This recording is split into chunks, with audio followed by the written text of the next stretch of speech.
The following is a presentation of the St. Louis Chess Club. Round 4 of the Summer Classic here in St. Louis. All draws in Group A, except for Vasif Durabaili, who is now a perfect 4-0 after a win against Jumabayev. Vasif has a Kobian today in what could be the most important game of the event.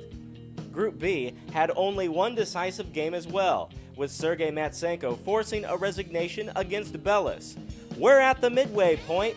Coverage of Round 5 starts now. 20 international chess professionals compete in St. Louis as USChessChamps.com presents the first ever Summer Chess Classic.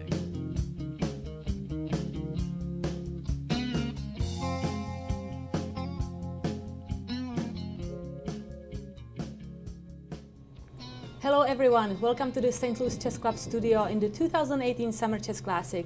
I am Women Grandmaster Katerina Nemcova and I am here with International Master Rosen. Today we have the 5th round of many games, but let's see what are the results of yesterday's rounds, round 4. Right, we had almost all draws in Group A with only Vasif Durabaili with the decisive game against Rinat Jumabayev. He had some excellent opening preparation and this takes him to 4 out of 4. If we take a look at the standings, we can see Vasif is perfect so far, with Varuzhin Akobian right behind him, 3.5 out of 4, and Sam Sevian in clear third with 3 out of 4. And the results for Group B? Another round with almost all draws, only decisive game being Sergei Matsenko defeating Vladimir Belis in what was really just a one-sided game. Yes, and that takes us to standings for Group B. We have no perfect leader here, but still Kamil Dragon is having 3 out of 4.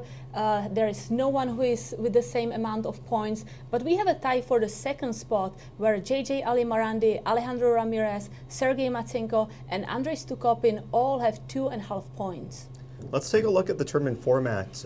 We do have 2 groups, Group A and Group B, 2 10-player round robins with a time control of 90 minutes for 40 moves, plus 30 minutes for the remainder of the game, and of course the 30-second increment throughout the game. And we also want to note that players are not allowed to agree on a draw before move 30.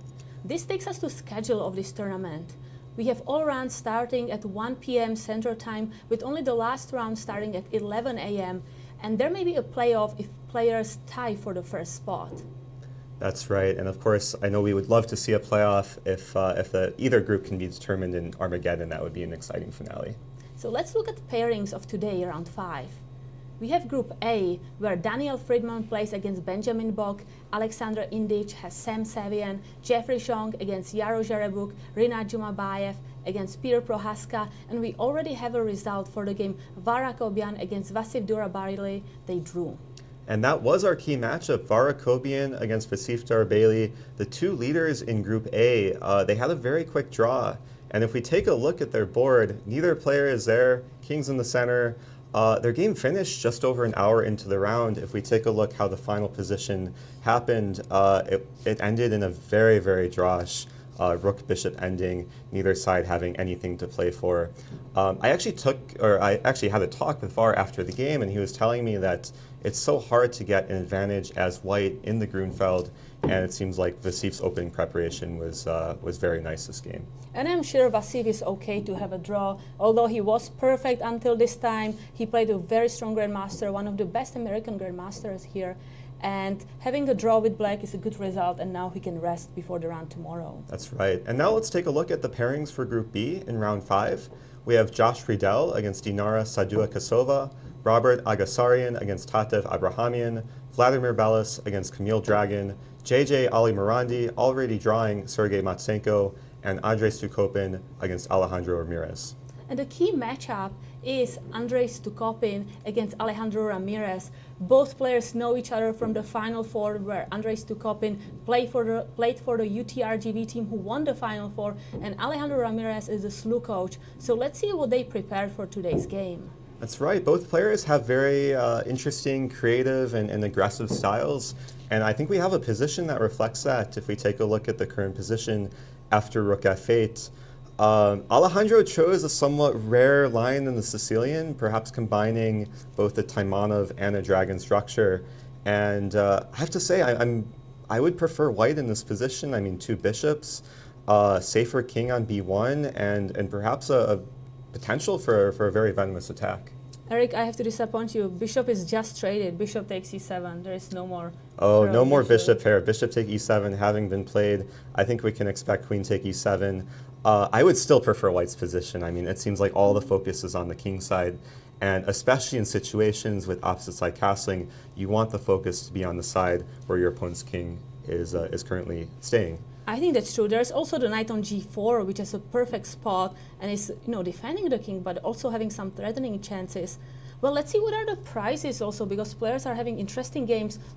So what are they fighting for? That's right. There's a lot of money on the line. A very generous $22,000 for Group A with a $6,000 first place prize. And the prize fund for Group B, the total of $14,000, and the first player, the winner, takes $4,000 home.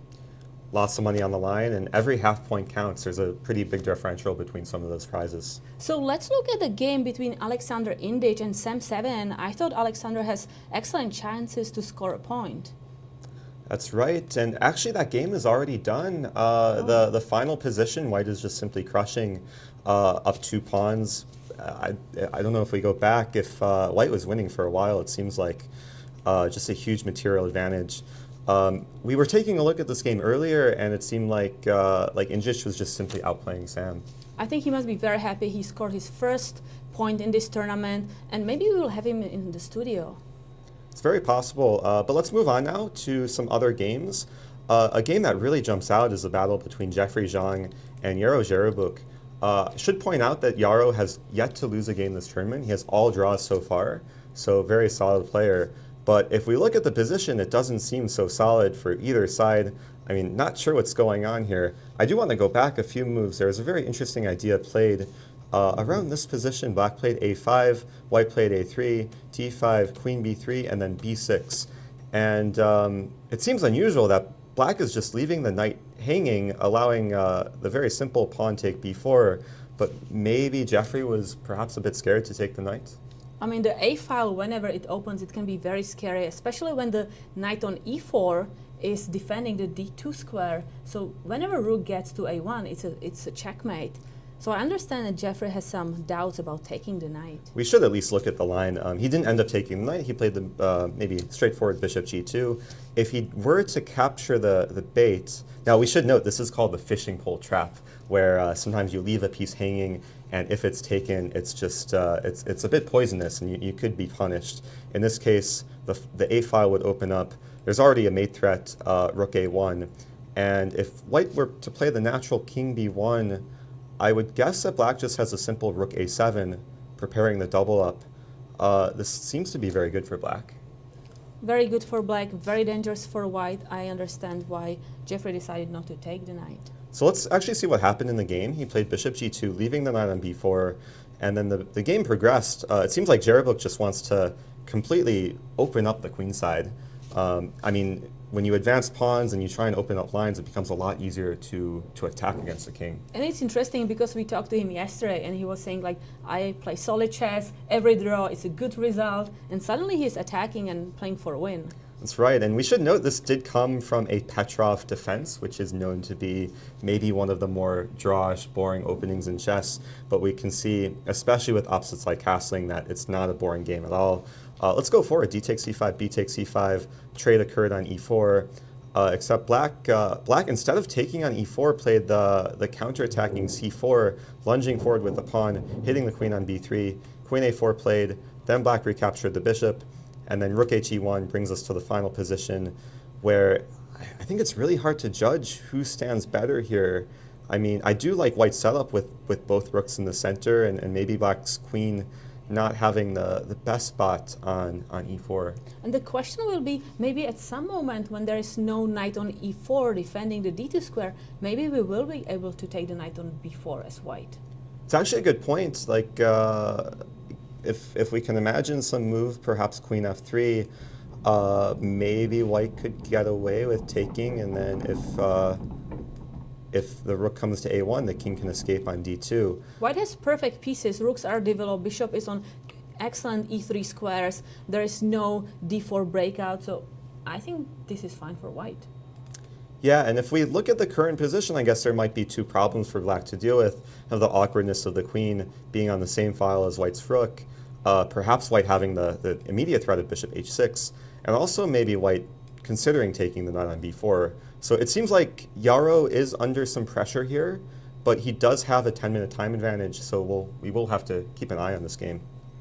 So let's move on. I thought it was an interesting game between Josh Friedel and Dinara Saduakasova.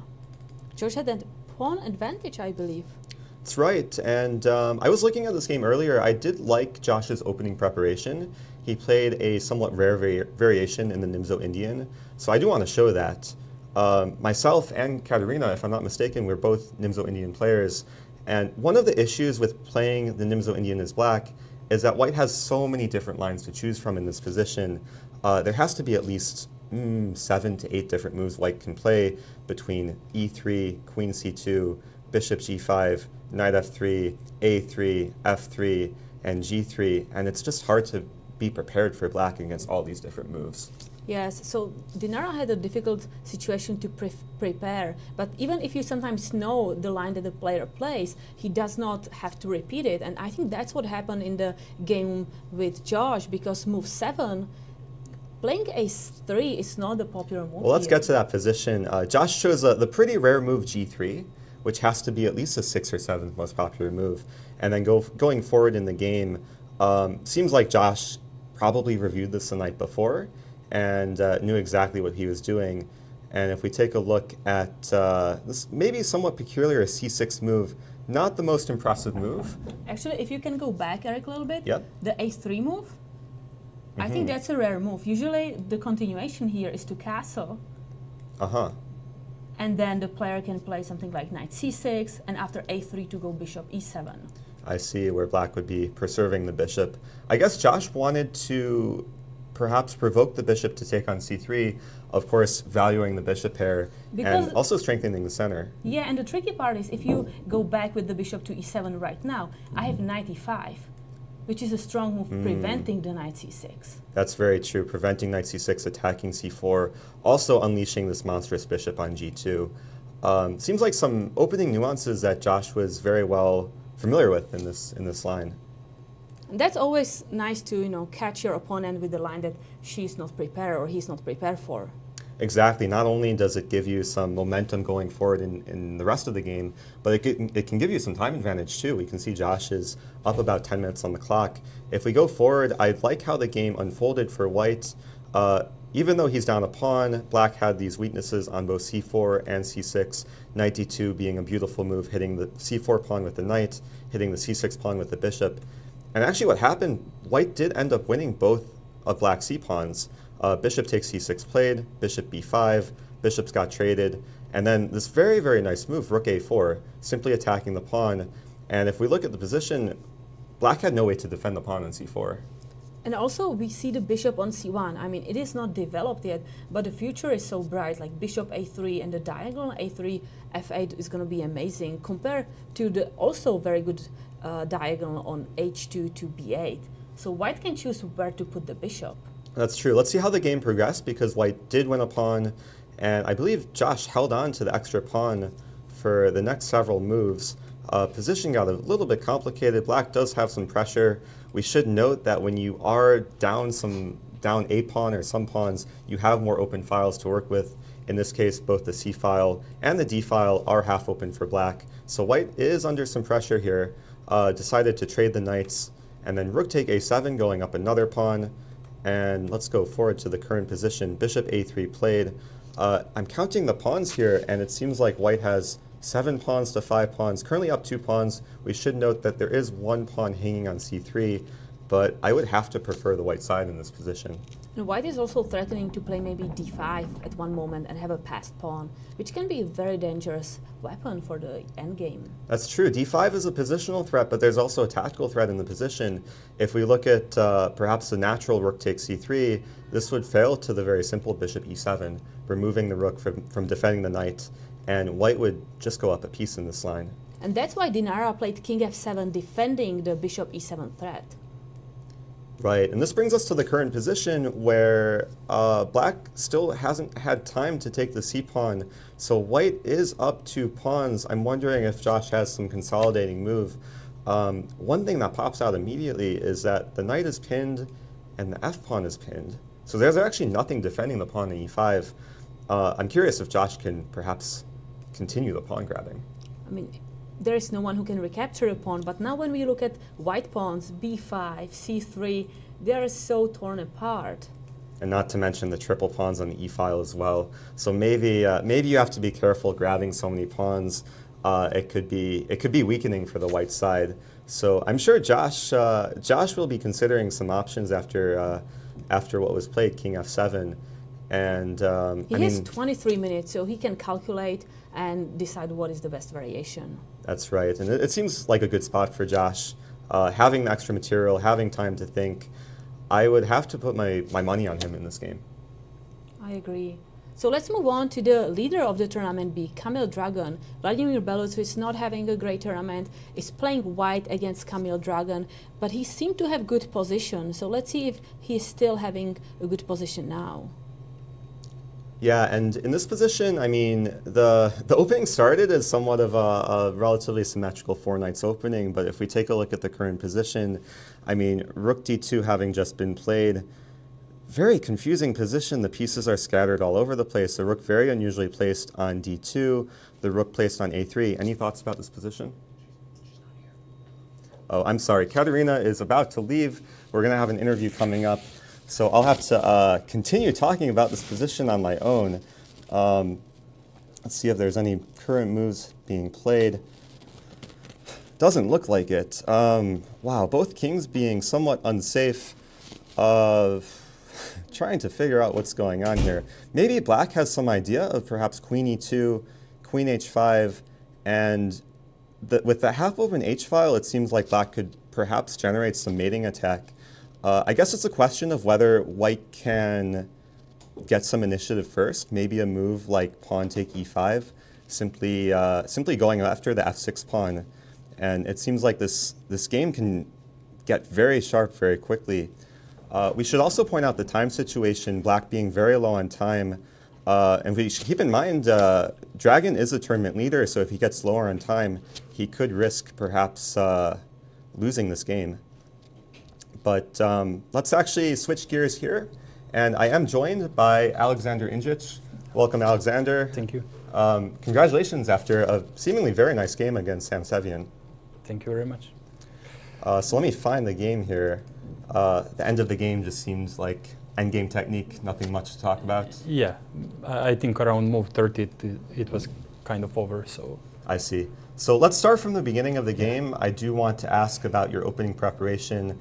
I've actually played you before at the Pan Ams. And I survived somehow. That's right. Yeah, we had a very hard-fought battle.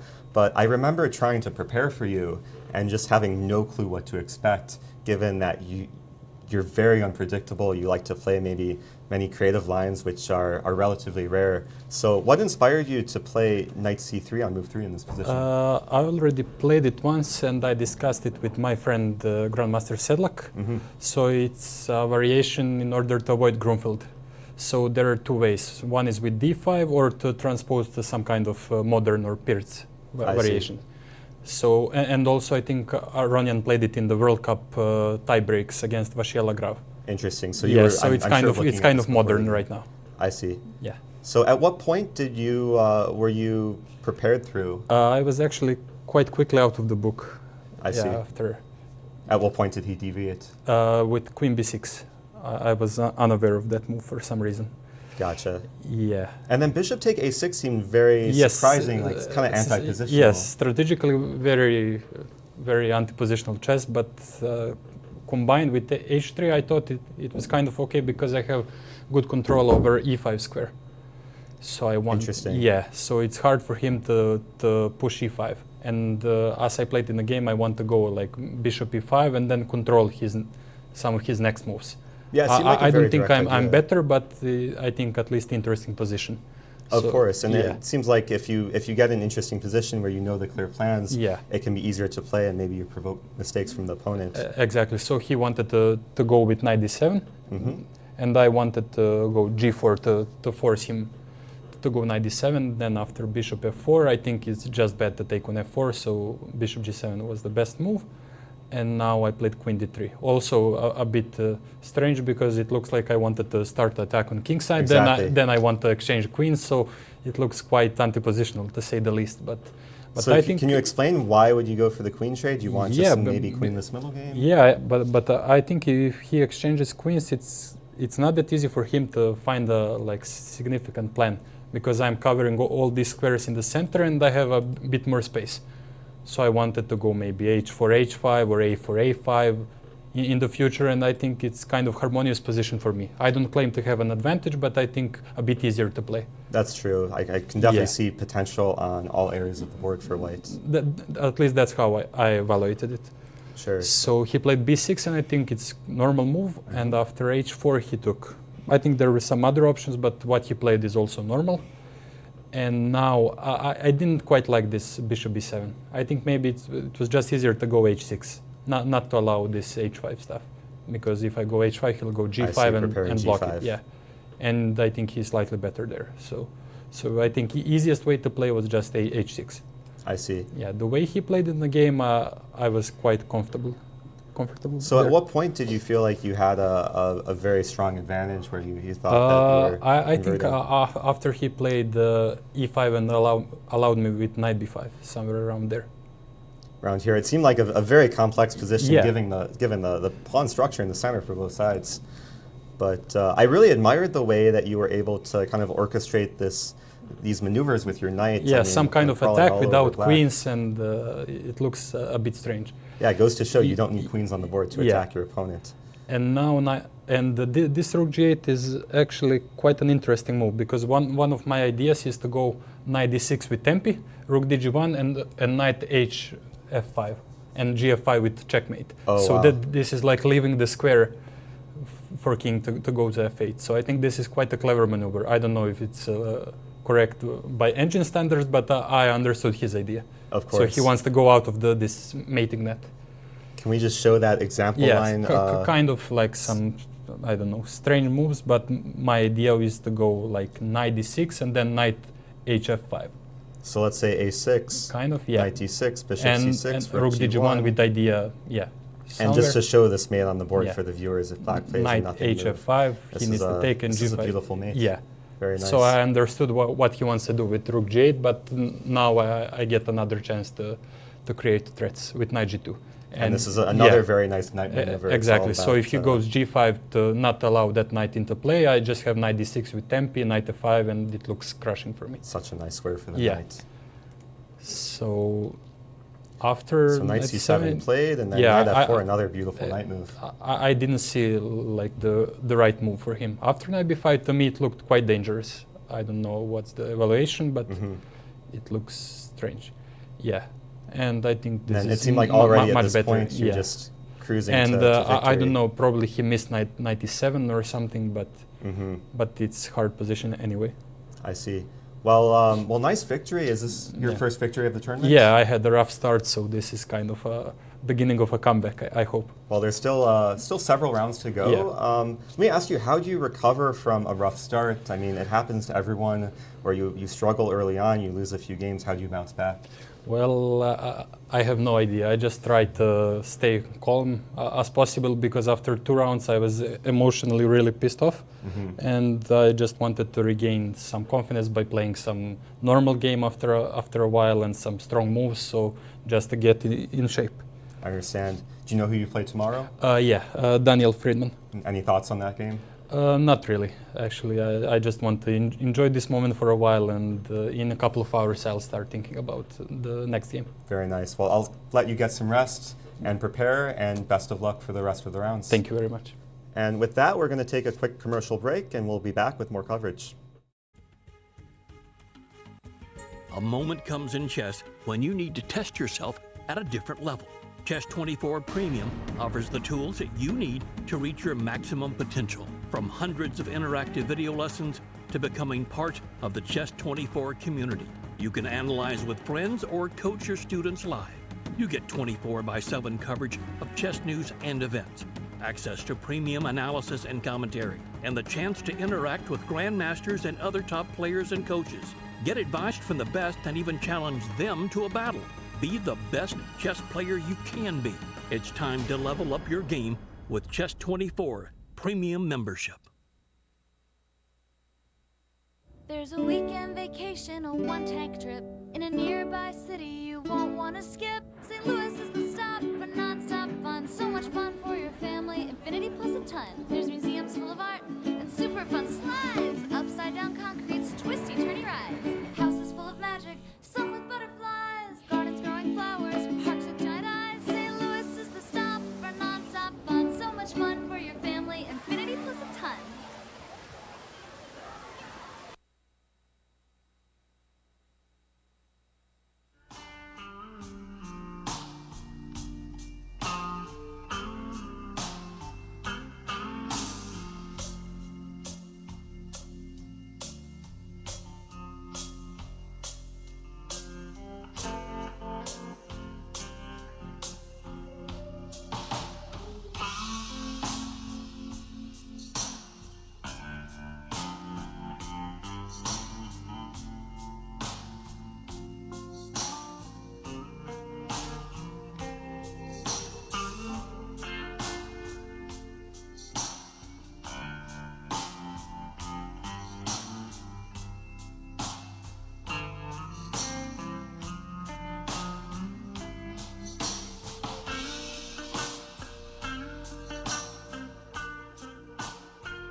Welcome back, everyone, to the 2018 Summer Chess Classic. I'm International Master Eric Rosen, joined with Katerina Nemcova. Welcome back, Katerina. Thank you. Hello, everyone. So let's see the game what's happening in Peter Prohaszka's game against, who is he playing? Against Rinat Jumabayev. Yeah, we had a somewhat strategic opening battle, and the current position is really crazy. But I want to start a few moves earlier.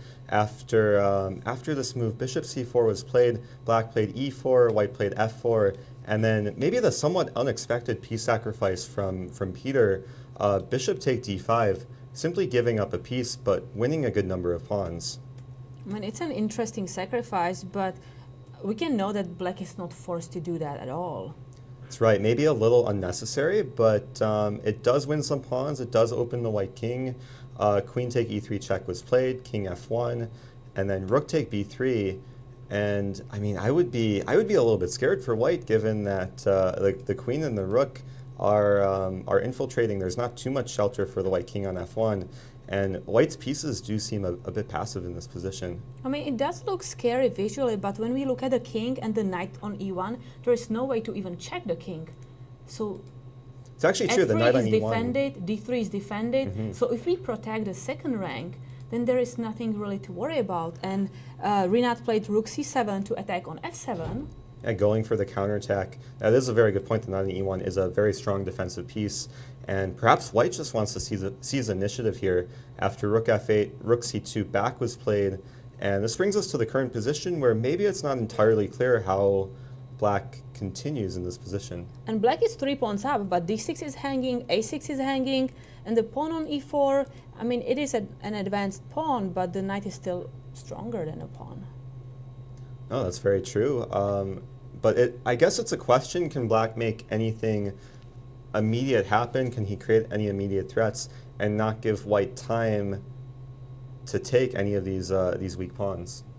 I mean, can we just go back before the sacrifice? I'm wondering. You're wondering if maybe it was just a desperate attempt to create something in the position. If we do go back in this position, it seemed like white had a nice positional bind. Everything very well defended. The pawn in d5 very solid. So white played f4, and black can just improve his pieces. So let's say bishop b7 to defend the pawn on a6, then maybe to play knight b5, move the rook b to c8. I mean, I think black is doing fine. Yeah, I do agree. It does seem playable, but maybe it would be still a bit more pleasant for white. The knight could come alive from e1, perhaps maneuver to c2 and d4 potentially, or even b4. And maybe Peter just wanted to make things a bit spicier. And he did. It is an interesting position, 3 pawns for a piece. So let's see how he's going to handle that. I see he played h5. Yeah, h5 being the most recent move. Perhaps going for the pawn break, pawn h4, and trying to destroy White's kingside even further. I am curious, so the pawn on h5 can be captured by the queen.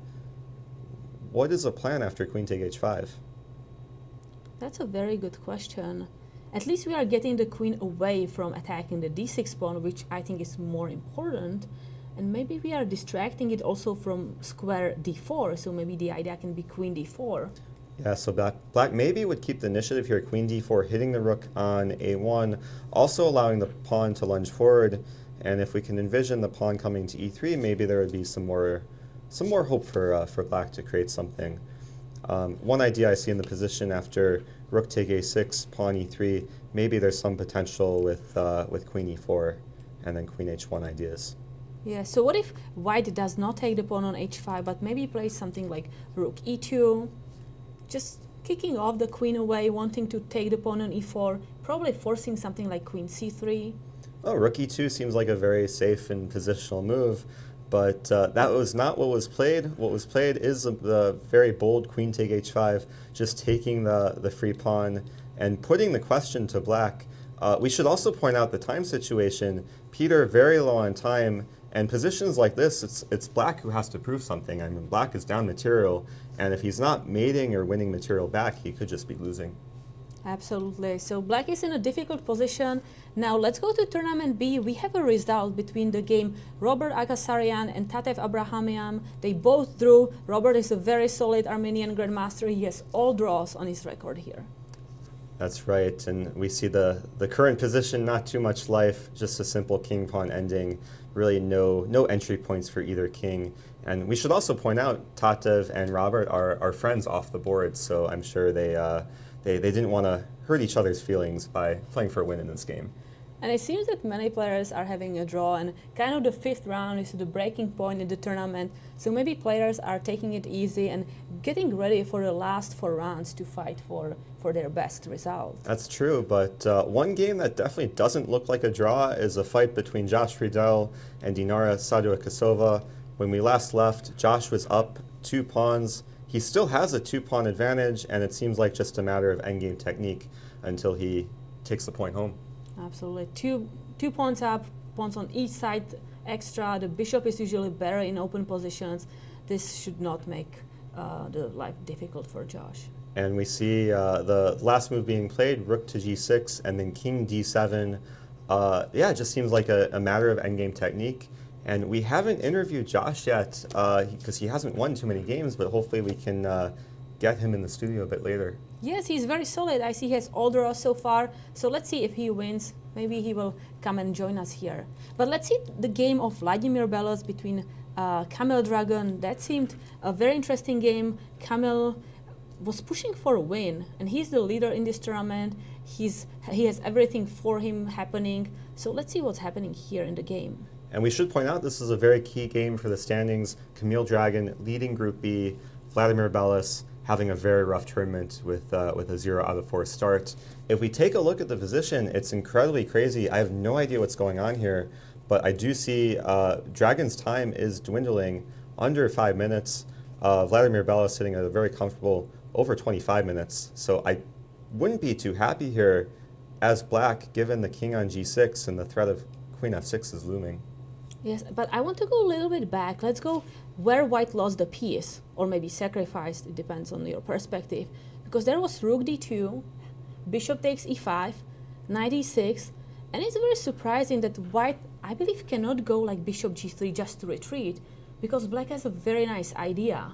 When bishop g3 happens, black can go queen e2, with the idea of transporting the queen to h5 and then for a checkmate on h1. I was actually pointing this out earlier as well.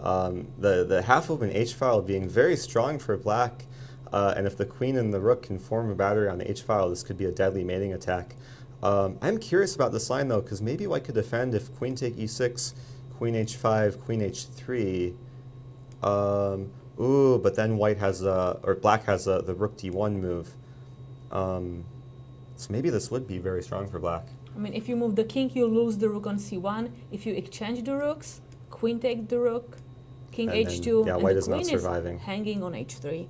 That would be game over. So let's go back to the current position because white did choose to sacrifice a piece, having played this maybe somewhat peculiar move, queen e7, leaving the bishop attacked. I'm sure that he had time to calculate this move, seeing after f take e5, d take e5, the threat of queen f6 is present in the position. Camille played rook f8 here, and this brings us to the current position where it seems like, at least for the time being, black is defending the key squares on the king side. And let's keep in mind this f2 pawn is currently attacked. And I think we have the theme today. White has 3 pawns, black has 1 knight defending. Let's see how the knight is going to do in today's games. Yeah, at least a couple games with this material imbalance. Very sharp games and very exciting games. I'm glad we're the ones watching the games and not being stressed out by playing the games. Yes, and black has only 3 minutes to think about in these positions. And how many moves does he have to make? They're currently at move 33, so there's 7 moves left until move 40, and I'm sure Camille is hoping to not blunder over the next 7 moves.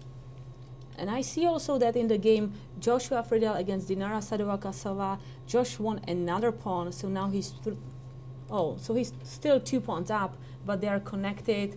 This will be probably a result soon. Yeah, this seems almost resignable for black.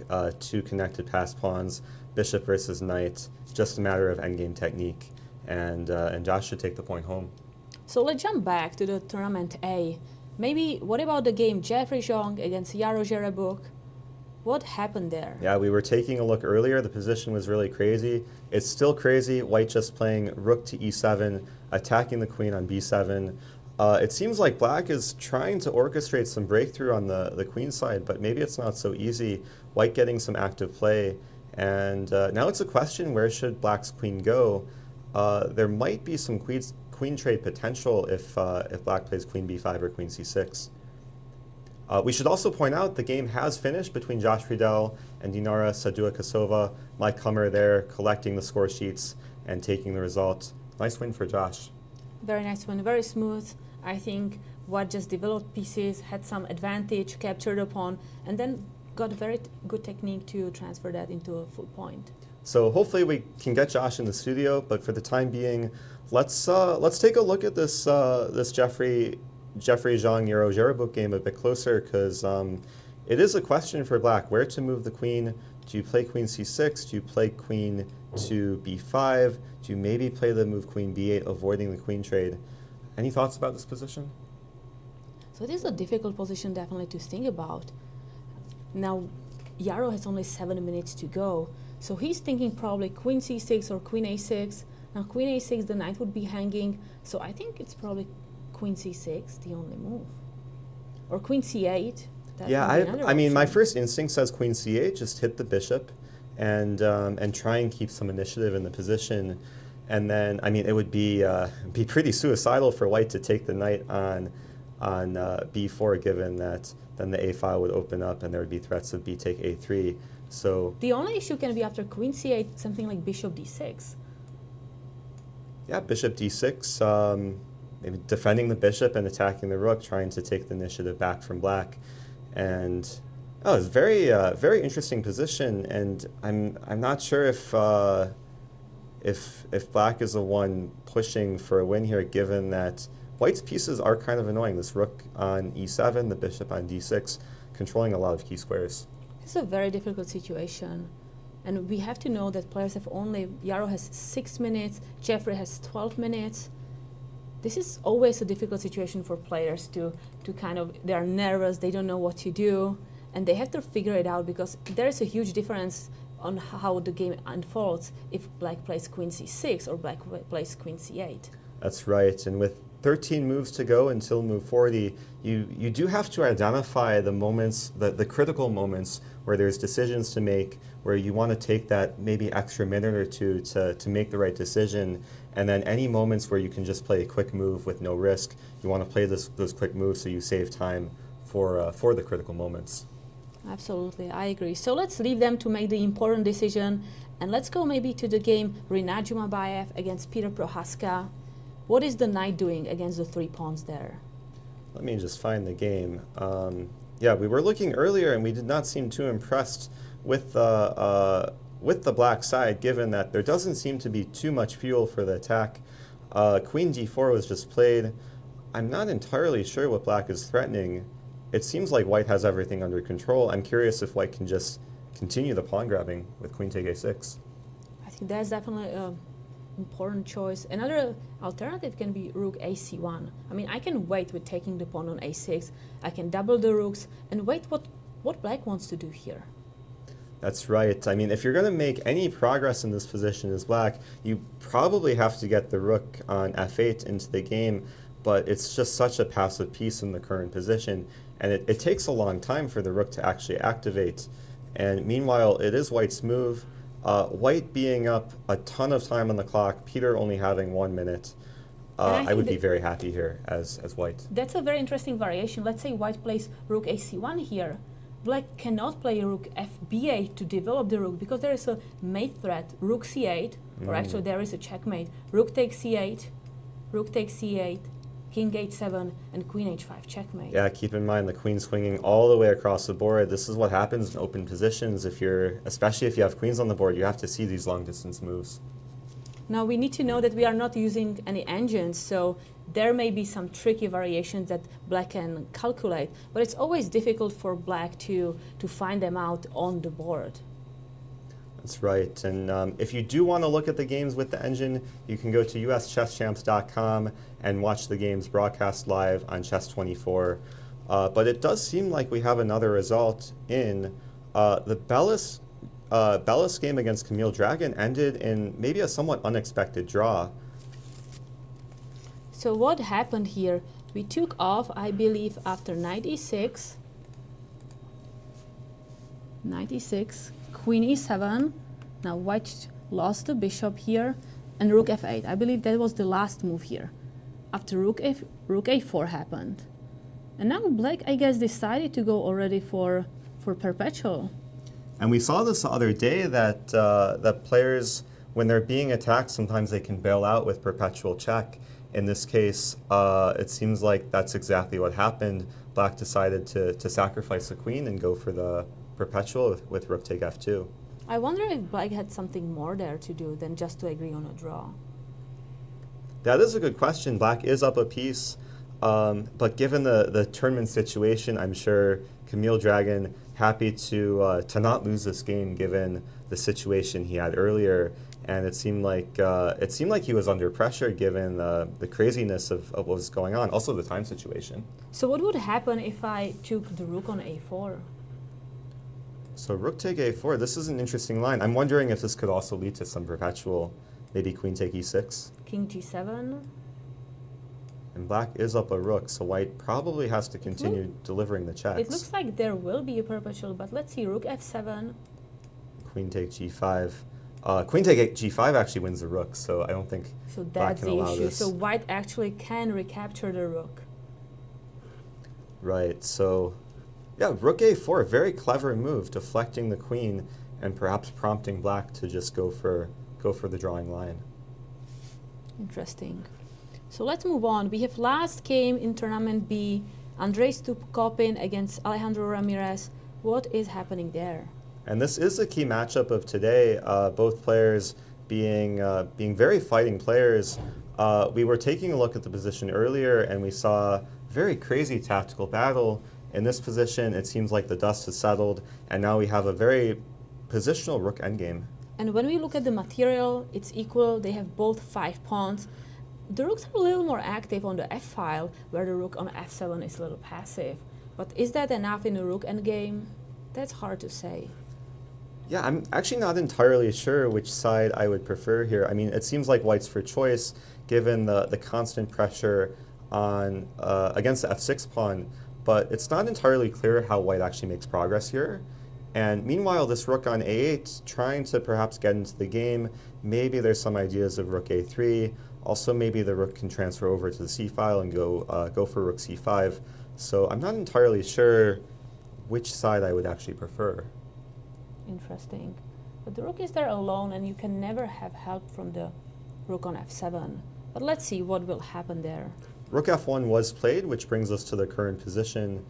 And rook f1 doesn't seem like the most exciting move. I'm not entirely sure if white has a plan behind this.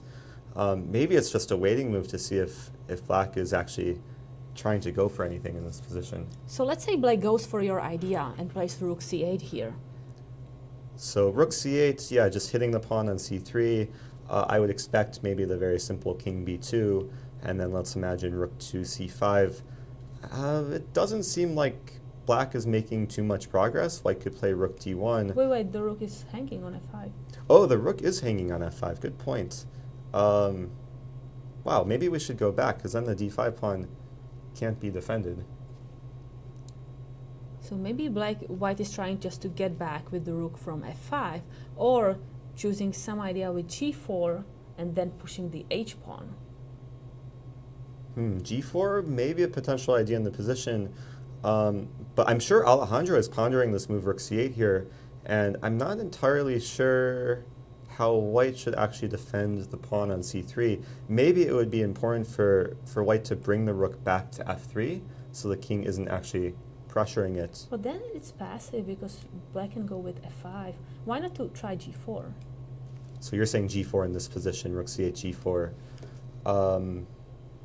Seems like a risky move. Maybe pawn take g4? And h5? h5, king to g7? You want to play h6? But then the pawn on g4 can be actually pretty dangerous. That was the idea, to go h6, force the king to take the pawn, and then we can take on f6. But I think the problem is the king doesn't have to take the pawn. The king can simply return to g6. And this f6 pawn is going to still be defended. Meanwhile, the rook on c8 could swing over to win the h6 pawn.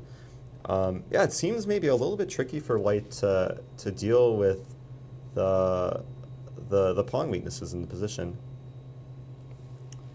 So Alejandro is not playing rook c8, which is surprising. He does not want to go rook c8 and rook c5. Maybe he's looking for an alternative here. Maybe rook e8 and e4 and rook e5, something in that sense. I mean, I still have to say rook c8 just seems so appealing, and it doesn't seem like a critical moment, like black has everything under control. Why not at least put the question to white how to defend the pawn? Andrey is in some time pressure, below 5 minutes on the clock, and they still have about 7 moves to go until move 40. So maybe let's go back to the tournament A. We have a game between Friedman Daniel and Bog Benjamin. What is happening there? I don't believe we've looked at this game so far. We have quite a significant material imbalance. It seems like black has an extra queen, trying to count the pieces. Queen for rook and knight. I mean, this seems just much preferable for black. I thought if we go back to move 21. Move 21 after queen g5 and knight takes c7, perhaps black's pieces are a bit iffy. But there are some nice tactical threats. So black played knight e5. Knight e5, very nice move, seizing the initiative, hitting Queen the queen. d1, knight takes c4, and there are some tricks like queen cannot take the bishop now on d4 because there is knight f3 coming. That is a nice trick, the bishop on d4 being defended with tactics. Of course, queen take d4, losing the queen. I do like the way Benjamin is playing. He's being very resourceful in the position, and it seemed like black's position was a bit shaky, but black found the strong counterattack, and maybe white was the one who was even shakier. Yes, and I'm surprised he went rook fd8. I thought he would go rook ad8 with some ideas of maybe bishop takes f2. That's So right. Now, we do have Josh Friedel in the studio. I believe we're going to try and get him interviewed, but for now, let's keep moving on to another game. Game that catches my eye is Rinat Jumabayev against Peter Prohaszka, with still the material imbalance. If we take a look at the position, pawn to e3 has been played, lunging forward with the pawn. I had mentioned an idea a long time ago, this maneuver queen e4 and queen h1. Maybe this is the only thing that black can hope for in the position. and he had only 1 minute to figure out what to do. So this is a nice idea to get to the king, because as we said, the knight on e1 was defending all the squares around the king. So h1 may be the only way how black can get to attack the king. So white played queen h5 now. Maybe going for queen f3 and defending the square. That's true. I see after queen h5, queen e4 was played immediately. And I mean, any thoughts about this position, queen e4 being played? What to do here for white? So white may think about going with queen f3 to defend this square on h1. But then what if e2 happens? Because e2 is a very tricky move. If black plays e2 here, now the rook is suddenly attacking the queen, and there is a check. So white has to solve this issue and probably take with queen. But now what's happening? The queen is getting here, gives check, king f2, only move. And now if we give a check here, it looks like white is still surviving. There's knight g2 coming up. So let's see if black has something better, or if queen f3 is simply an easy choice here. So queen f3, e2. This looks like it's an okay position. So we will go back to this game after we see what white decided to play. But I'm joined here in the studio with Grandmaster Josh Friedel. Welcome and congratulations for today's win. Thank you. So can you tell us what was happening in the game? We were talking about preparation and maybe the opening. We saw a3 in somewhat not regular move in this opening so early. Yeah. So what can you tell us? It's a bit of a tricky move order because it gives black additional options, but it also gives white additional options. So it's kind of a nice surprise. Because I saw she knew her lines pretty well, but sometimes when she was surprised, that was when people had success against her. So I don't normally play g3 Nimzo. But this is a line I worked on a little bit. So do you think she expected g3, or No, you don't have any games? Oh, I've never played it. So it's I played similar positions, like I played lots of Catalan and stuff like that. But this, you're really sacrificing a pawn here, so it's a little bit on the riskier side for me. But sometimes you have to live a little. So take c4. Yeah, a3. The idea is very tricky. So basically, if you castle immediately, the main move's knight c6, and then if a3, usually the bishop goes back. Let me just show the line. And there's lots of theory. You know, usually the point is the knight uses the a5 square and hits b3. White plays in the center with ideas like e4 and stuff like this. And again, this is fairly typical. But I wanted to surprise her a little bit. So you played a3? Yeah, so I played a3. So the idea now is that if the bishop goes to e7, I have the option of knight e5. So that's what we were analyzing, that's the tricky part of actually waiting and, playing immediately a3. Yeah, so basically if the bishop retreats, I have knight e5, and that's still quite a playable line, but white has a couple extra options. So in this position, black took.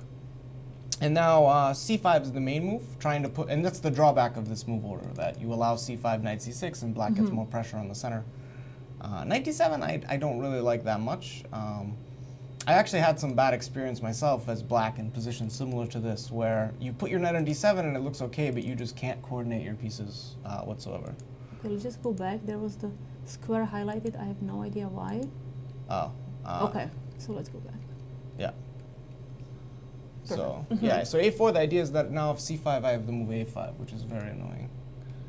So if c5, yeah, then a5, and you are blocking the knight to go to the knight's d6. blocked, the pawn's blocked. Like sometimes if takes on d4, you can take with the knight and play a6. It's just, at some juncture, it's just really annoying to have that pawn there. So she decided to play c6. So you still can play a5, but you didn't. So what is the difference? I would say that here, the black has the option of b5 would be the main difference. I think a5 looked nice for me. I thought knight d2 looked nice, and I thought castle looked nice. So honestly, I had kind of a tough choice here. I decided castle, just I thought it was simpler. Knight d2 maybe gives e5 options in some positions, and black can create some counterplay, but I don't know. So what do you think was the key position? Because we thought that you just won a pawn and then with perfect technique just won the game. Definitely not perfect technique, but okay, I can show you. So here I think white's just better. Bishop a6 takes. If bishop goes back, it looks very, very pleasant for white, but e5, and I didn't see anything super clear. It's kind of a slightly annoying idea, because I don't really want to play d5 and give knight c5. I was probably going to take, because then my e2 pawn is very handy because it controls d3 all the time. And okay, white should be certainly better. But I thought bishop b5 was actually more accurate, because now the c4 pawn is a huge pain. So we played bishop b5, she Yeah. took. Takes queen c7, and I don't know if she missed rook a4, but she took a long time, so I'm guessing that this move caught her by surprise, like how weak her pawns actually Yeah, were. we were impressed by this move rook a4 because now we are attacking the c4 pawn and there is nothing to protect it. Indeed, I thought here she was just lost, but she found lots of very nice resources here. Queen b7, so I played knight takes c4, which looks natural, knight e4, and I thought at first that queen b3 was actually easily winning here, but she has an amazing resource, which luckily I saw. Queen d5. So the problem is that now knight c5 is a threat, so bishop a3. So let's say I play something normal. So f3 would be... Let's say rook d1. Okay, sure. Well, yeah. So rook d1. So we play knight c5. Actually, here. rook d1 might be very clever because... Okay, don't play a move that's too clever for me. Well, if rook d1, though, knight d6 might be a problem.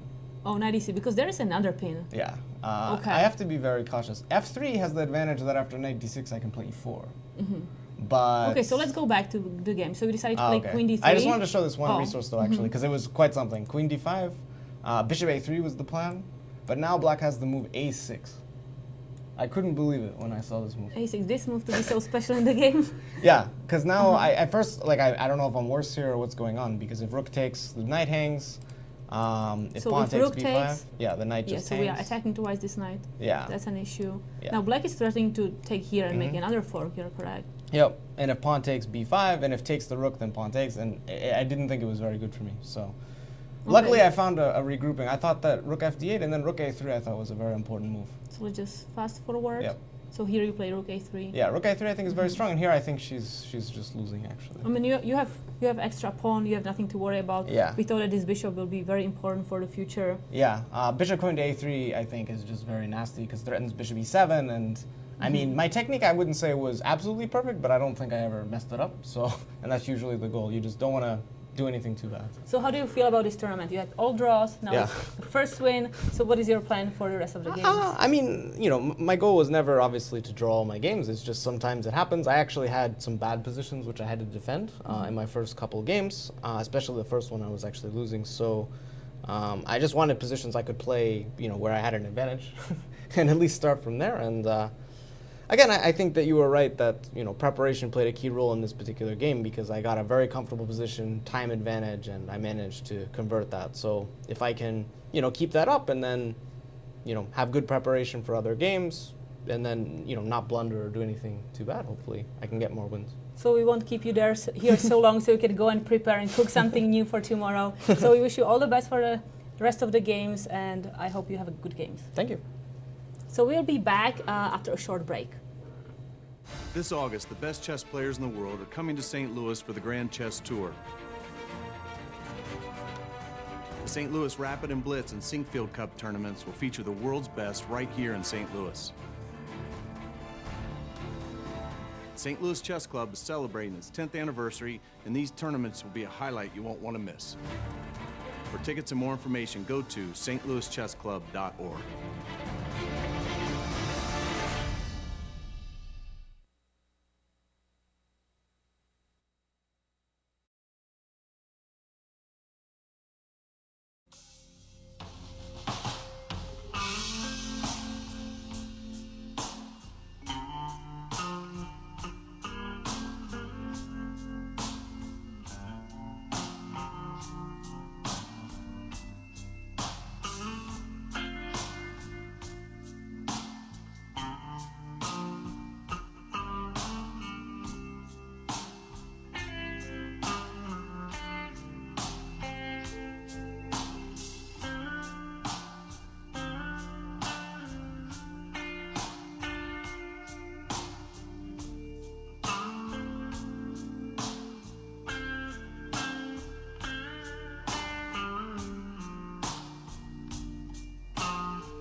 This is a crucial situation in this game. Matheny must make a move, but what will it be? All eyes are on Matheny. Could make a move a lot easier if you weren't doing that right next to me. It doesn't bother me. Check. The St. Louis Chess Club, celebrating 10 years of promoting, teaching, and playing the game of chess. Visit the St. Louis Chess Club and help celebrate our 10th anniversary.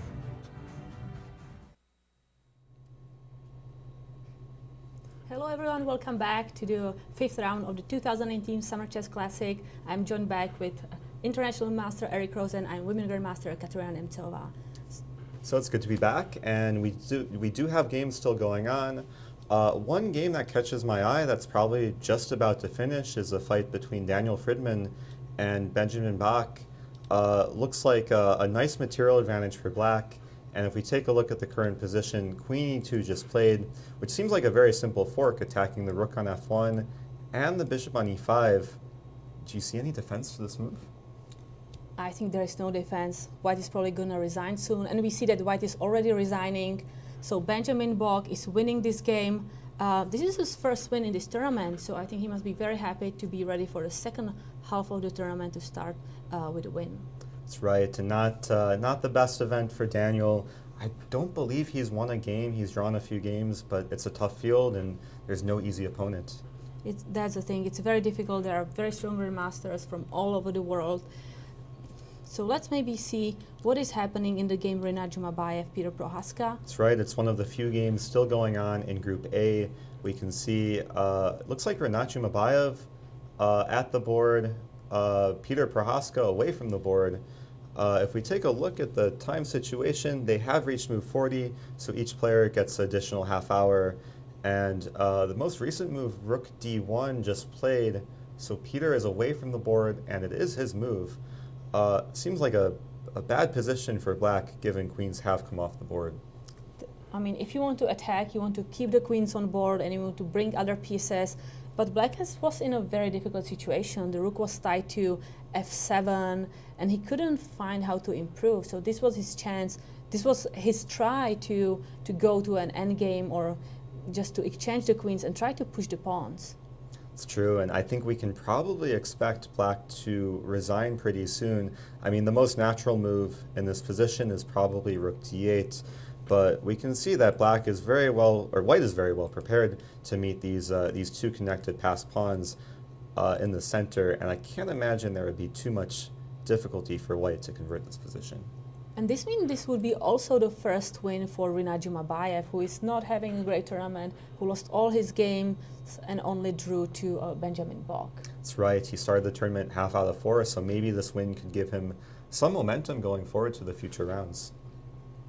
Now, we should point out, we do have a result between Jeffrey Zhang and Yaro Zherabuk. The game ended somewhat unexpectedly, given that in the final position, white is only up 1 pawn. We should go back and see how this transpired. When we last left, rook e7 was played, attacking the queen on b7, and Yaro went for the somewhat direct queen c6. We were maybe considering this other alternative queen to c8, but queen c6 allowed the queen trade. And it looks like the problem for black in this position is white's pieces are simply way more active. After rook c7 played, the knight is attacked, the pawn is currently hanging. After knight d8, the position just seems very depressing for black.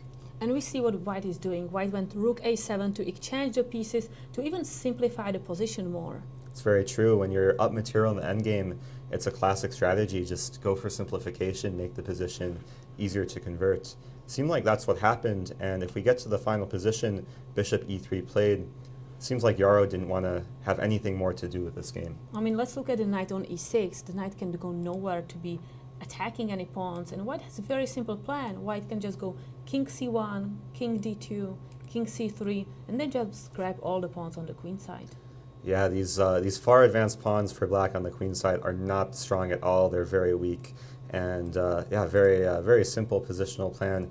I wouldn't be surprised if that king maneuver is also combined with the very logical rook to b5 and rook b4. and just scoop up the pawns, and this should be just an easy conversion for white. So Jeffrey is very happy to score the next point. He won only the first round, that had some losses, a draw yesterday. So now he scored. So let's see what are the current standings for Group A. Yeah, standings for Group A, we only have one game pending, that fight between Peter Prohaszka and Renat Jumabayev. The two kind of lower ends of the tournament, so this isn't going to affect the tournament standings too much. We can see Vasif Darabeli keeping the lead with a very solid draw today against Rosen, 4.5 out of 5 points. Very impressive result for Vasif, given that it's such a strong field. So what are the pairings for tomorrow? Who is Vasif playing?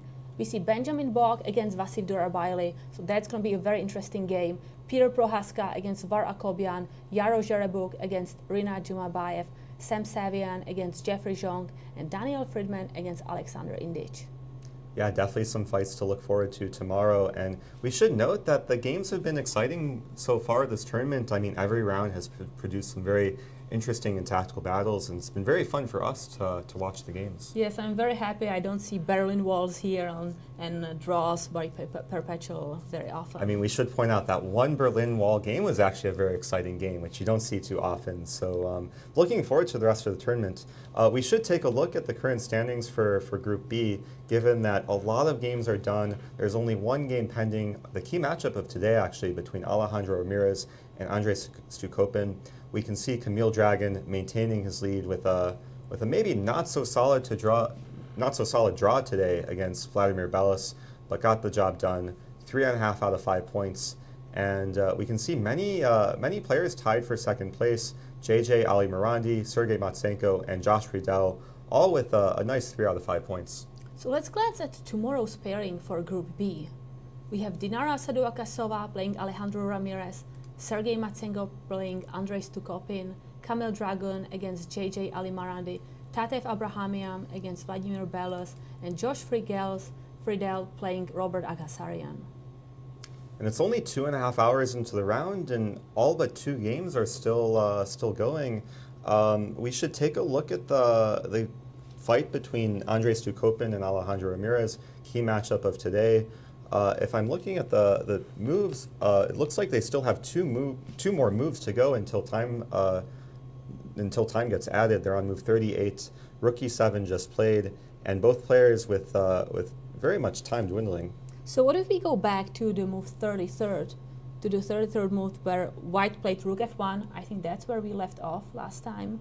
That's right, Rook f1, and I was predicting the very simple Rook c8, but it seems like the black player Alejandro seemed to have a different plan. Maybe the somewhat unexpected pawn e4. So he went for the idea with pawn e4 and maybe Rook e8 and Rook e5, trying to trade what's there or take the pawn on d5. Yeah, that's a really interesting plan, given the pawn on e5 was so well supported, and it's not so often that you just lunge forward without the rook even being on e8 yet. Let's see how the game transpired. King b2 was played, perhaps just simply defending the pawns on the king side, or on the queen side. King g7 played. King g7, I don't quite understand. Maybe it's an attempt to sacrifice the f-pawn and not allow rook take f6 with check, but it seems to leave this pawn on h5 undefended. Do you have any explanation for this king g7 move? Maybe he's trying to really force white to take on h5 and then be very quick with playing rook e8 and doing his idea. So let's actually analyze, because rook e1 was played in the game, but I am very curious, if rook take h5, you're saying that black would go ahead with this rook e8 move? Mm-hmm. Rook e8, and if the rook just moves back to f5? This pawn is a passed pawn supported by the rook, but I mean, it can very, very easily be blockaded if we imagine a move like e3, rook e1. White would be up a pawn, and this pawn on e3 could actually be weak rather than strong if the king can enter via d3 and the rook can come to f3. It seems like white could just very easily scoop up the pawn. So let's say I go here, rook e4. And I do want to cut you off because it looks like the game has finished. Apparently a draw was agreed on. Maybe we can get one of the players for an interview just to explain the finale to this game, because the final moves seem to be somewhat confusing. Both players walking off there, maybe somewhat relieved that there's no loser in the game. So we have one more game happening in Tournament A. So what's happening between Rinat Jumabayev and Peter Prohaszka? That's right. This is the only game remaining in both groups, and it seems to be very one-sided for White, given that White has orchestrated the very simple blockade with against the two center pass pawns. And I mean, it looks like White should be taking this home. It's just a question of some technicalities if White can safely scoop up the pawns and not trade off too many of the remaining kingside pawns. It looks like White must be very happy with this position, just bringing the king to f1, e2, and then freeing the rook from c2 and attacking the other pawns. And we can see, just based on the player's expression, Peter there just sitting, kind of his legs are shaking, and it seems like Rinat Jumabayev just walking around maybe can breathe a sigh of relief, given that Black did not succeed with any sort of attack. And it seems like a good shape for White to be in. So let's look at the final standings for Group B to see if there was any chance when we received the last result. So yeah, we should note that all the games are done for Group B. Very quick day at the office for a lot of the players. Camille Dragon still leading the pack with 3.5 out of 5. And now we can see a 1, 2, 3, 4, 5-way tie for second place with JJ Ali Morandi, Sergey Matsenko, Josh Friedel, and now 2 more players added to that group, Alejandro Ramirez and Andrey Zukoppin, with their fighting draw today. Very interesting games today for all of the players, but many draws. Good number of draws. Sometimes this is what you see in the middle of a tournament. The players do get tired. They want to conserve energy. It is a marathon tournament, given there's 9 games, 1 game every day, and every day can be very energy draining. So sometimes you just want the quick game just to have some refreshment midway through the tournament. Yeah, so I would go back to the last round that's being played, last game between Rinat Jumabayev, Peter Prohaszka. Peter just played Rook d5. Rook d5 played. And I do want to note, when I was very young, I had one private lesson with, I believe he's a Hall of Famer, Joel Benjamin. And one of the only things I remember from that lesson is that when you're up a minor piece in the endgame, you want to simplify, but you don't want to trade off too many pawns. If we imagine that Black can somehow trade off the remaining of White's pawns, then maybe there's some chances for Black to draw. But I really can't imagine that actually happening in the game. It seems like White can very easily hold on to the kingside pawns, and I think it's just going to be a matter of technique until White takes us home. Rook d5 was just played, hitting the e5 pawn. I wonder if a very simple move can be played, maybe knight f3. Just defend the pawn, pressure d4, prepare the rook to move to e2. Yeah, I mean, I would be very happy. Actually, I should note, knight f3 would be a terrible move. Maybe a long day for me, given the knight is currently defending the rook. But you know what? Many moves have been played. Should get to the current position. Let's just actually go back. My mistake. It was Black's move in that position. Rook b1 was played, attacking the knight, king f1, and now this takes us to the current position with king e2. And now it's Black's move. It looks like White might just be happy to give away the e-pawn and then get the knight to f3, and then perhaps try and start winning the Black pawns on d4 and e3. I do have to say I am impressed with the number of moves that Black has played, holding on to the 2 center pass pawns, but it doesn't seem like it's going to be too much longer if we imagine some line, rook take e5, and then knight to f3. I mean, it should just be a technical win for White. So we are getting set up with an interview. I will have Andrey Zukoppin very soon, but let me actually find that game. It seemed like a very hard-fought battle between against Alejandro Ramirez. And I do have Andrey in the studio. Hello. Welcome, Andrey. Thanks for joining us. How do you feel after that game? It seemed like a very complex battle. Yeah, I feel like I misplayed it somehow. I'm not sure where, but for sure I had some small advantage probably, and then it just disappeared all of a sudden. Can you talk about the opening? I mean, it seemed like a somewhat unusual Taimana variation from Yes. Alejandro. Is this something that you were preparing I saw beforehand? that he had played several games like this, well, a couple. I was preparing this line, but actually with knight f6, not d6. So I thought that before the game that d6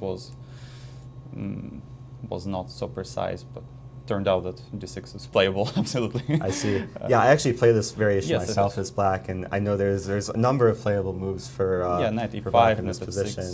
Yeah, I've even played the move knight take d4 and followed by knight e7.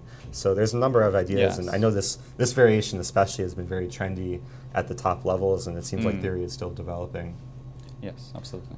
So did this eventual move from black, pawn g6, it seemed a bit weakening surprised positionally. me. I didn't expect this move, but his idea is probably to play knight h5 and bishop g7. So if I just play rook h e1, he goes knight h5. At least that's what I was afraid of. And here I cannot go to h4 because of bishop e7. I see, and maybe your queen's a bit awkward, and right? after queen h3 I just lose a piece.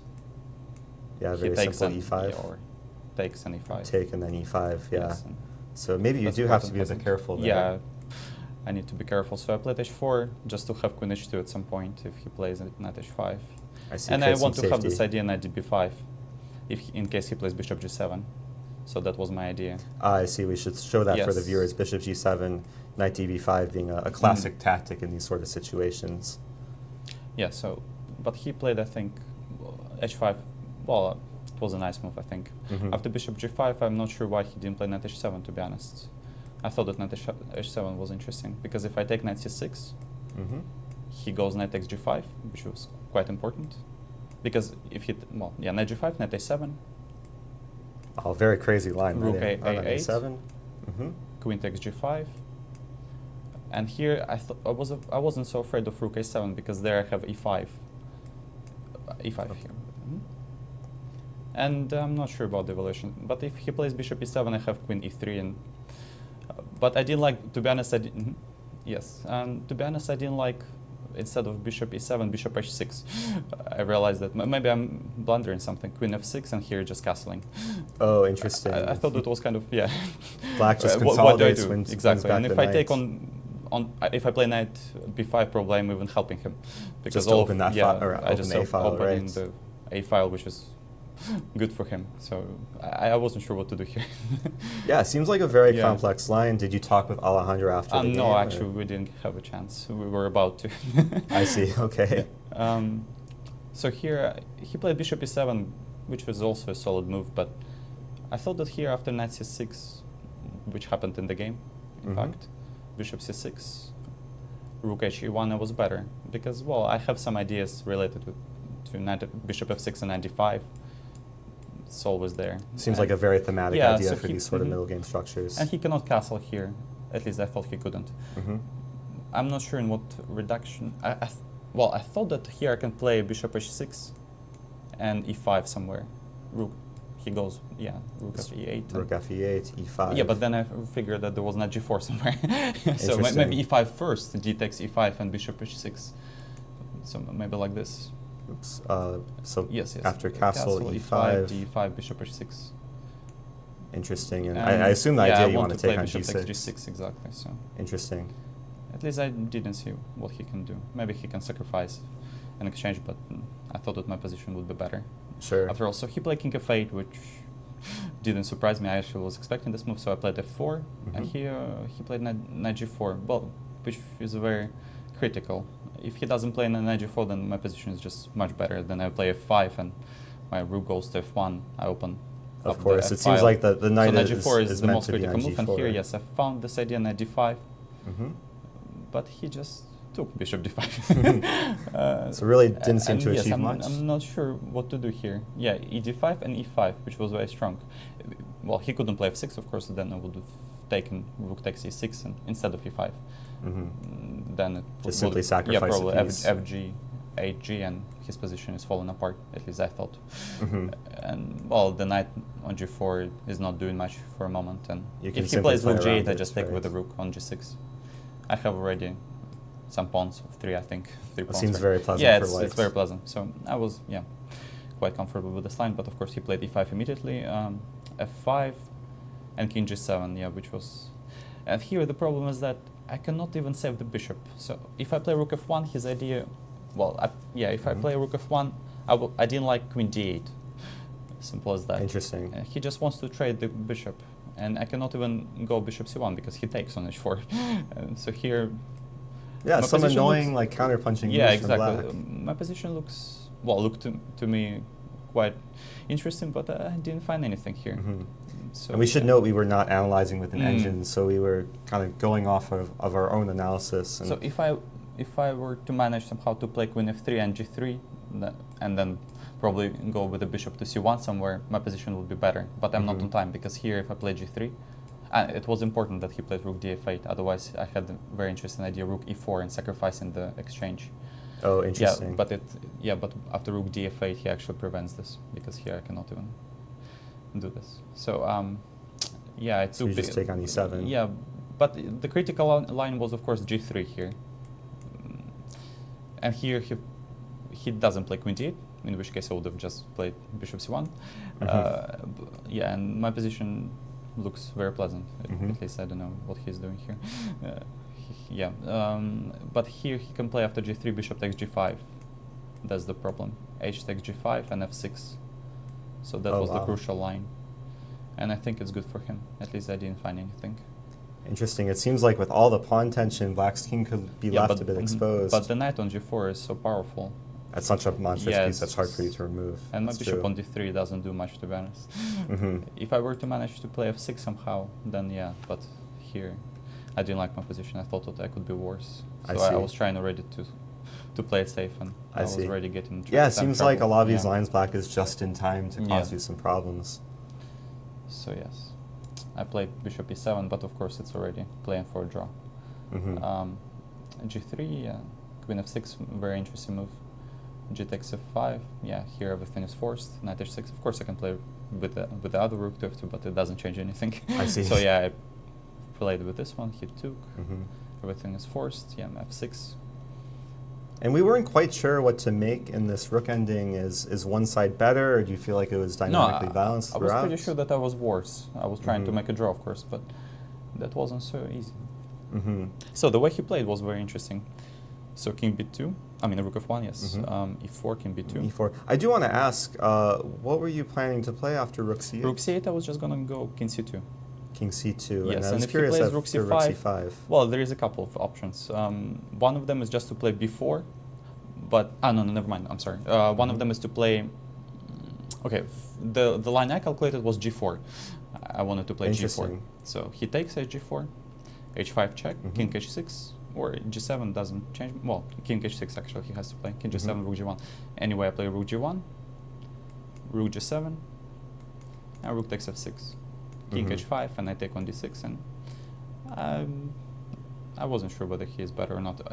Another possibility for me is to play, just to ignore him after, not to play g4, instead just wait, make a waiting move, like rook f2, something like this. And if he takes, I play b4. Oh, So, wow, and the rook is actually stuck. Yeah, he doesn't have any moves here. Well, that's really funny. Yeah, so... So both rooks just kind of tied down. Yes. And would you be playing for a win here, or this is just a draw? Probably it's a draw. I mean, black can wait. At least I didn't see how I could improve my position. Interesting. Yeah, so that was another option.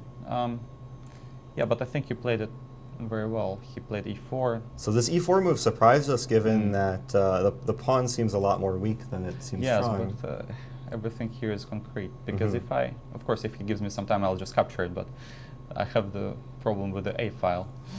I guess that's true. Your king is a bit tied down. Exactly. So here, after king g7, yes, his idea is to play rook fa7. That's the point. He wants to go there. So king g7, just escaping any rook take f6 with check. And so he played rook e1, king g6. well, of course, if I move my rook somewhere to a4, he just plays f5, and then it looks very dangerous. And that would then be- he goes to a7, so that's quite unpleasant. Yeah, that And would the be scary problem for is white. I don't think I can trade rooks. If I play rook a1, he just captures, and then game probably is just probably lost. He goes with his king to e5, and it's just over. So I have to play after king g6, rook f1 back, and he plays e3. So that's quite interesting. I actually don't know why he offered me a draw in the end, because I Oh, wasn't really? sure So about the the final position. Yes, e2, rook. So that's actually all of them are only moves. And here, yeah, I thought he could just play rook e3, for instance, instead of rook e5. So rook e3 here, Yes, you're saying. I'm not sure what I'm doing here. Well, Interesting. probably I can go for it. I can probably play king d2, and he takes. Well, I'm not sure about the endgame because I will have some counterplay. I will capture and go with the rook to e6 eventually. Here, however, he has yes, and however here he has rook a8 after I take on e2 with my rook. Rook takes g3, rook f e2, and rook a8. Keeping the rooks on Yeah, the board. and here I probably have to play rook e3 to make some room for my king. Yeah, that's unclear. I was sure that I'm not better, but Seems a I'm bit somehow- scary, though. Yeah, but I'm holding on. So yeah, I'm not sure. The endgame needs to be analyzed more careful. I actually Fair didn't have enough. any time. Yeah. I'm sure you'll probably analyze it with some Yes, engines yes. afterwards. Now, did you guys agree to a draw before move 40? Not sure actually. You Probably see right the after moves move 40. here. He played rook e5 and offered me a draw. I see. So directly on move 40. Yeah, because for sure I'm I not see. better here. I cannot do anything. I cannot play king g2. I can. Well, I have to probably play c4 or something like this, and go with my king to d2. I don't think that I'm in huge trouble, but the position still looked unpleasant to me. So that's why I even didn't think of rejecting the draw. So I accepted it right away. Yeah, we saw a lot of games finish either right after move 40 or before move 40 today. It seems like the players want to maybe take some rest before going into the later stage of the tournament. Maybe I'm not sure. I So- was trying to play for a win, but I see. it just didn't work out. I see. Do you know who you play tomorrow? Yes, I do actually. I play. Wait. It's hard to think on the spot, yeah, I'm sure. yes. We'll get graphics later for the pairings tomorrow. So do you... I play Matsenko. Oh, you're playing Matsenko, Yes, I play okay. Matsenko. And do you have any thoughts on that game? Well, I'm playing with black pieces, so I'll be trying to make a draw. But well, we will see. I'll try to play fighting chess. Gotcha. I mean, not to lose, of course. And before you go, I do want to ask you about the tournament overall. Is this your first time in St. Louis? No, this is my second time actually. I see. And I what do you played think? last year? What do you think about the overall tournament conditions so far? St. Louis itself, are you enjoying yourself? Yeah, I've actually said it many times that that's probably my favorite tournament.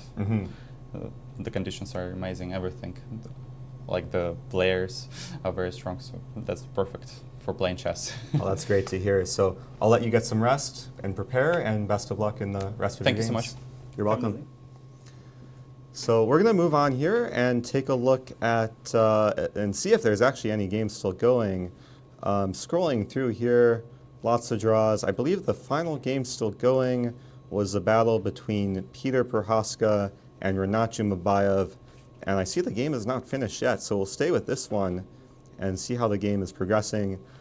They are after move 40. Both players are not in time trouble, though Peter is perhaps getting in time trouble again, about to fall below 10 minutes. King e2 is played.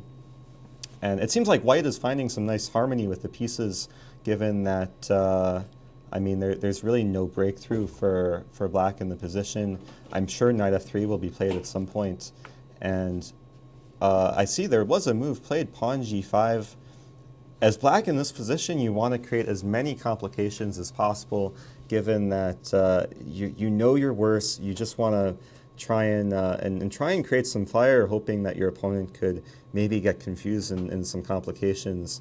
I do like pawn g5 with the idea that if the knight potentially comes to f3, there would be some resource pawn g4.